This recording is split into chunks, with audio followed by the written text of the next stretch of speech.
அதாவது இப்போ என்னன்னா ரீசெண்டாக ஏ2டியில் வந்து ஒரு வீடியோ ஒன்று போட்டிருந்தாங்க. ஸோ எம்பிபிஎஸ் அப்ராடு வந்து ஸ்கேமா என்னன்றது. கண்டிப்பாக அந்த வீடியோவை எல்லாருமே பார்க்கணும். என்ன ஒரு பயங்கரமான ஒரு இன்ஃபர்மேஷனான ஒரு வீடியோ. எனக்கு என்னடா இப்படி ஒரு கண்டென்ட் பீக்காக ஒரு வீடியோ போட முடியுமா அப்படின்ற மாதிரி எனக்கு பிரமிப்பாகவே இருந்தது. ஏன்னா அந்த வீடியோ நம்ம பார்க்கலன்னா அந்த வீடியோவில் வர வேண்டிய இன்ஃபர்மேஷன் எல்லாமே நம்மளுக்கு தெரிஞ்சுக்க குறைஞ்சது ஒரு வருஷமாவது ஆகும்.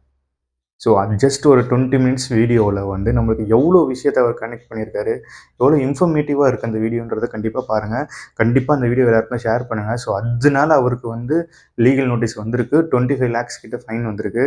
ஸோ ஒரு ஸ்டெப் ஒன்று எடுக்கிறாரு, ஒரு அவேர்னஸ் ஒன்று எடுக்கிறாருன்னா கண்டிப்பாக அவருக்கு சப்போர்ட் பண்ணுறதுக்கு நாங்கள் இருக்கோம். எல்லாருமே இருப்பாங்க. ஸோ கண்டிப்பாக நான் இருப்பேன். ஏன்னா பயங்கரமாக இன்ஸ்பிரேஷனாக இருந்தது. டாக்டர் படிக்கிறவங்க கனவு வந்து என்ன சொல்கிறது, டாக்டர் தான் படிக்கணும் அப்படின்னு பேரண்ட்ஸ் நினைக்கிறதுமே ஒரு ஓப்பன் ஐயாக இருந்தது அந்த வீடியோ. ஸோ கண்டிப்பாக முக்கியமாக பேரண்ட்ஸ்க்கு ஷேர் பண்ணுங்கள். அந்த வீடியோ முடிஞ்ச அளவுக்கு எல்லாருக்குமே ஷேர் பண்ணுங்கள். ஸோ கண்டிப்பாக ஏ2டிக்கு சப்போர்ட் பண்ணுங்கள். வேறு லெவல் வீடியோ வந்து அந்த வீடியோ வந்து இந்த அளவுக்கு வைரல் ஆகிறதுக்கு காரணம் என்னென்னா, அதில் சொன்னப்பட்ட விதம் வந்து பயங்கர ஸ்ட்ராங்காக இருக்கும். கண்டிப்பாக அந்த வீடியோ பார்த்துட்டு அந்த ஃபுட் ரிவ்யூவர் தான் அந்த லீகல் நோட்டீஸ் கொடுத்துருப்பாரா அப்படின்றத கண்டிப்பாக கமெண்ட்ஸில் சொல்லுங்கள். இல்லை வேறு யார்?